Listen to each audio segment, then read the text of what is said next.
Guys, it's Dan here. In this week's video, we will talk about the potential conflict of interest between the CEO, which is the boss of the company, and the investor, who is the owner of the company. So in this video, you will learn three things. First of all, of course, we will talk about the theory behind this conflict of interest. In fancy words, it's called the principal agent theory, but you will see it's not that complicated to understand. And then second of all, of course, I will give you an example of this kind of conflict of interest, of this principal agent theory, of course. And then last but not least, at the end of the video, we will talk about incentives and how companies deal with these kind of issues and the incentives they put into place to make sure that this potential conflict of interest is very much limited. That being said, ladies and gentlemen, let's get started with the video. So let's talk theory first. So what is the principal agent theory? To keep it very simple and use it in this example, you have an investor and you have a CEO, okay? The investor in this model is also called the principal because he or she is the owner of the company in this case.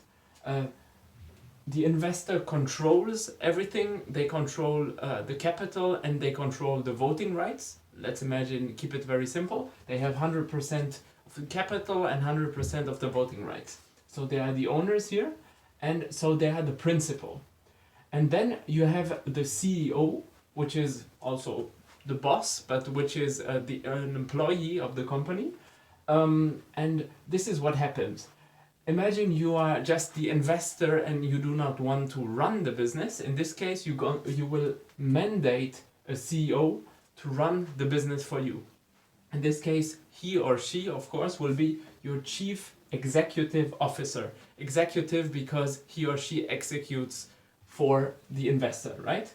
So what is very important to understand in this model is that the CEO is the boss, but it is only an employee of the company, and all the employees, including the CEO, work for the investor, and everything they do should be in the best interest of the investor who puts all the money into the business, right? So now the question, why can there be a conflict of interest in this case? Because you could say maybe, oh, it's pretty simple. They all have a common interest. These guys here, including the CEO, are employees of the investor.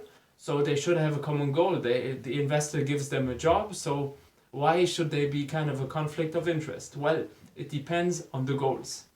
Well, two goals for the investor. First of all, they want to get the maximum dividends they can get every year, right? Dividend is part of the profits that are paid out, right, to the shareholders. So it makes the investor richer. That's the first thing. And second of all, of course, they want to maximize the stock price because they are the owners of the stock. So of course, if they maximize the stock price, that's again makes them richer. So max dividend and max stock price. So now let's look at the conflict. What is the why should a CEO have different goals than maximizing dividend and maximize stock price? Well, the answer is very simple. Ego, right? Every human being, it doesn't matter if it's a man or a woman, has some kind of ego, especially when you are a CEO, when you are the boss employee of the company. And usually, and multiple studies have shown it, that the CEO usually likes to maximize the size of the company. Let's say have the maximum number of employees, biggest revenues, acquire a lot of competitors and these kind of things. You know, everything that makes the company grow, because of course when the company grows, you are kind of the boss of even more people and of a bigger organization. So that's usually a very big goal for a CEO. And also, well, to reinvest profits. Why? Because instead of distributing dividends, if I can reinvest the profits as a CEO, well, I can reinvest. I can, for example, make the business even better and bigger, which is great long term and which is also great for my reputation as a CEO, right? So as you can see here, there is kind of a difference between the goals of an investor and the goals of a CEO. This is also called the agency cost, and the agency costs get bigger when the principal agent theory, so the conflict of interest between investor, which is the principal, and CEO, which is the agent, well, when it widens, when it becomes bigger, there is a bigger agency cost. To explain you quickly why reinvesting profits is not good for the dividends, you just have to understand some kind of basic accounting. Because let's say, imagine the company has made profits last year. Actually, there are two things you can do with profits. Either you reinvest them into your business, and in this case, the shareholder or the investor doesn't see the money right away, right? He or she still controls the company, and maybe the company is growing, but right now there is no money flow, no dividend paid out to the investor, right? This is because the company is reinvesting the money into the business. The second thing you can do with profits is to pay out dividends, which is of course a more short-term strategy, because you are paying out the money to the shareholders, which of course deserve it because they own the business. But once the money is gone, the money is gone. You know, you cannot buy a new company with money that is outside of your business because it went to the shareholders. Let's take the example of ExxonMobil, which is an oil manufacturer and an oil selling company, right? But we could take this example for the entire energy sector, right? Especially the old school oil industry, right? What is happening here? Again, here in our principal agent theory, we have our investors, which are the principals. We have the CEO, which is the agent. And what's the problem here with ExxonMobil? Well, first of all, what you have to understand with ExxonMobil, and most of oil stocks are like this, oil companies, it is a dividend stock. What does it mean? It means that when you are investing in a dividend stock, you are expecting to get a constant dividend as an investor every year. Dividend strategies can be pretty simple usually, but it's always long term. For example, a dividend strategy can be to say, well, for the next 10 years or whatever, even companies for the last 100 years, they have paid the same dividend yield, let's say 10% of your profits each year. So when you're investing in ExxonMobil, you are expecting to get some dividends every year, and especially they should be constant or even going up each year, right? So as an investor, as an owner, maximizing dividends is super important. This is what you are expecting. If it's not the case, the CEO goes out of the way, or yeah, everything changes. And of course, also as an investor, you are expecting to maximize the stock price, but that's just the second point, because it's not a growth stock. The idea is not like an Amazon company, where the stock price is growing all the time, but it's just a dividend stock, meaning maximizing dividends, right? So this is like the big thing here. On the other side, of course, you have as an investor, you have mandated the CEO, which is kind of your chief employee, who needs to do everything they can that these guys reach the target, right? And the problem here for this CEO at ExxonMobil, well, he has other plans.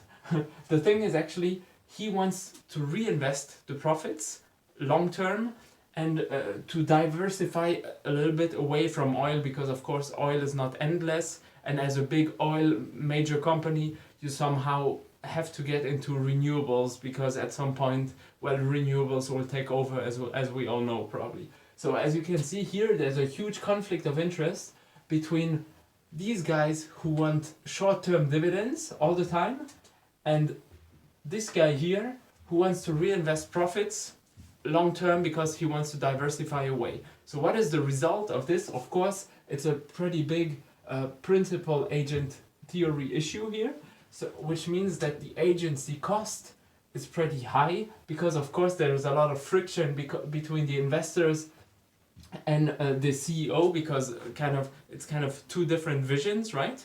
And of course, the result of the entire thing is actually that the stock price is struggling. Why is the stock price struggling? Well, think about it. How is the stock price calculated? The stock price never depends on the past. It's always future driven, okay? Future expectations, future cash flows, future profits, and all these kind of things. And as we all know, for the oil industry, for example, oil is a limited resource. So of course, if you are not diversifying away from oil at all, let's say you have really 0% renewables and it's not even in the strategy to diversify away from oil, of course it's going to hurt your stock price, because of course it's not reflected in the future, right? So in this case, you clearly see with the agency that first of all the agency cost is pretty high, and second of all, the maximizing dividend strategy is hurting the second strategy of the investor, which is to maximizing stock price, because of course you are hurting the stock price with the very short-term thinking logic here. So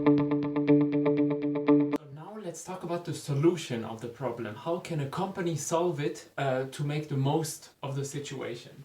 Well, as you now understand, of course, there is a big problem because between the goals of an investor and the goals of a CEO who has been mandated and works for the investor.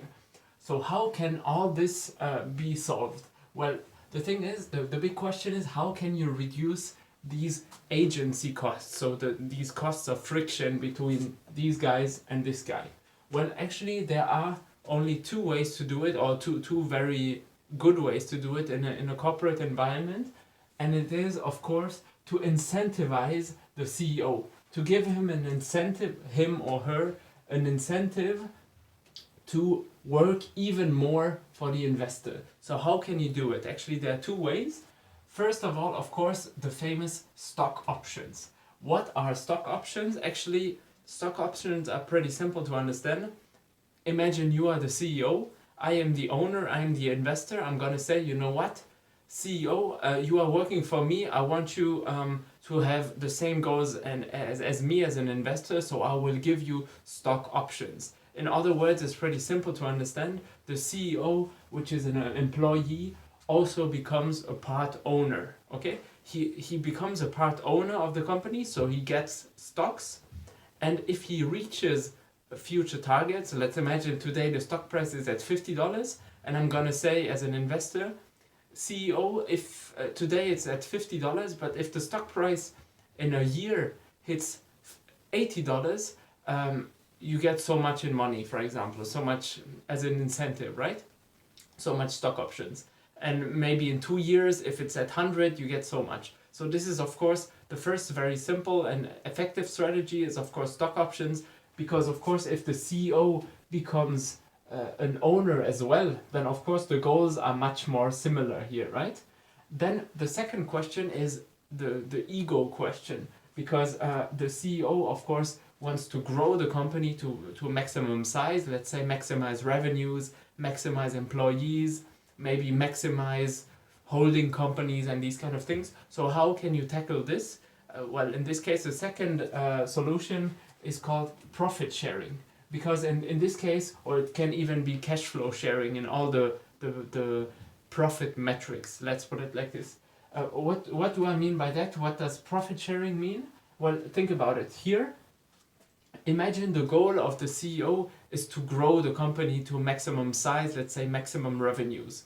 We all know that maximum revenues do not mean maximum profits, right? Because of course, you can buy a lot of unprofitable other businesses, have big revenues, but make losses at the end of the day, right? So of course, if you incentivize the CEO with profit sharing, you are giving him or her parts of the profits. So he or she has no intention or no incentive to grow revenues if it doesn't grow profits. And this is actually how you tackle the thing with stock options and with profit sharing, because in both ways, it's gonna make the CEO more like an owner and also thinking more profit oriented and not only revenue growth oriented, if you know what I mean.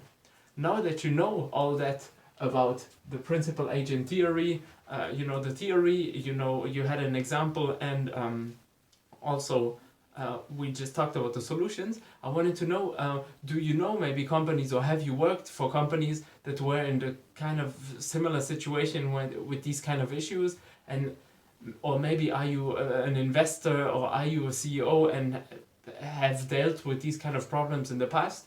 Let me know in the comment section below. Otherwise, I wanted to tell you If you like these kind of videos, corporate finance, market finance, I post a video every Sunday. So if you like that kind of stuff, of course, make sure to like. It takes me about 6 or 7 hours to produce. Otherwise, I wanted to let you know, don't forget to subscribe, of course. Enjoy your week. See you soon. Stay smart. Stay safe. Bye bye, guys.